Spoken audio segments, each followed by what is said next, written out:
বন্যার পানি তোড়ে ভেঙে যায় নোয়াখালীর মুসাপুরের রেগুলেটর। এ কারণে ছোট ফেনী নদীর দুই তীরে দেখা দিয়েছে তীব্র ভাঙন। এ বিষয়ে বিস্তারিত জানাতে নোয়াখালীর কোম্পানিগঞ্জ উপজেলার চর পার্বতী এলাকায় আছেন রিপোর্টার আতিয়ার সজল। আমরা সরাসরি যুক্ত হব তার সঙ্গে।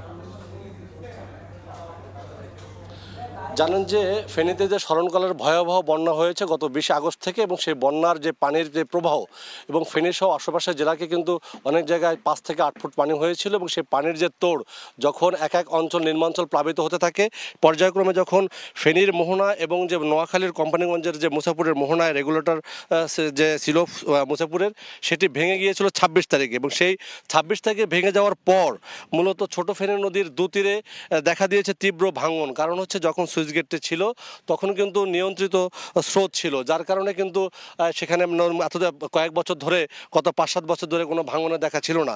এখন যে জোয়ার ভাটার পানি সমুদ্র থেকে অবাধে ঢুকছে, যার কারণে কিন্তু একের পর এক বিভিন্ন এলাকার বাড়িঘর, রাস্তাঘাট, মসজিদ সব কিছু ভেঙে একাকার হয়ে যাচ্ছে, এবং একের পর এক যে কৃষি জমি সেগুলো বিলীন হচ্ছে, এবং বিভিন্ন অবকাঠামো ভেঙে বিলীন হচ্ছে।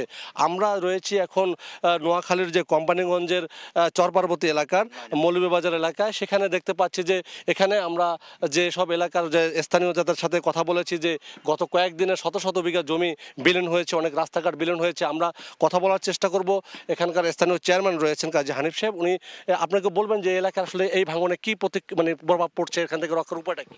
জি আসসালামু আলাইকুম রহমতুল্লাহ। আমি 2 নং সর্বদিনের চেয়ারম্যান কাজী মোহাম্মদ হানিফ বলছি। অর্থাৎ মুসাপুর ক্লোজার ভেঙে যাওয়ার সাথে সাথে আমার সর্বপতি ইউনিয়নের প্রায় 500 একর জমি নদী গর্ভে বিলীন হয়ে গেছে, এবং 15-20টা গড় শুদ্ধকেই এই নদীতে পড়ে গিয়েছে।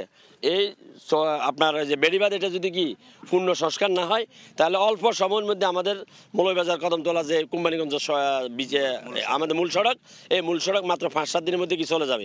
এই জন্য ধন্যবাদ। আসলে শুনছিলেন যে একটি এলাকার চিত্র বলছেন, শুধু এই এলাকাটাই নয়, এই নদীর তীরবর্তী বিভিন্ন জায়গায় কিন্তু এমন ভাঙনে তীব্রতা পাচ্ছে, এবং ভাঙন রোধে কিন্তু এখন তারা দাবি জানাচ্ছেন। শুধুমাত্র নদী শাসন এবং ব্লক দিয়ে জায়গায় জায়গায় ভাঙন রোধ করলে হবে না।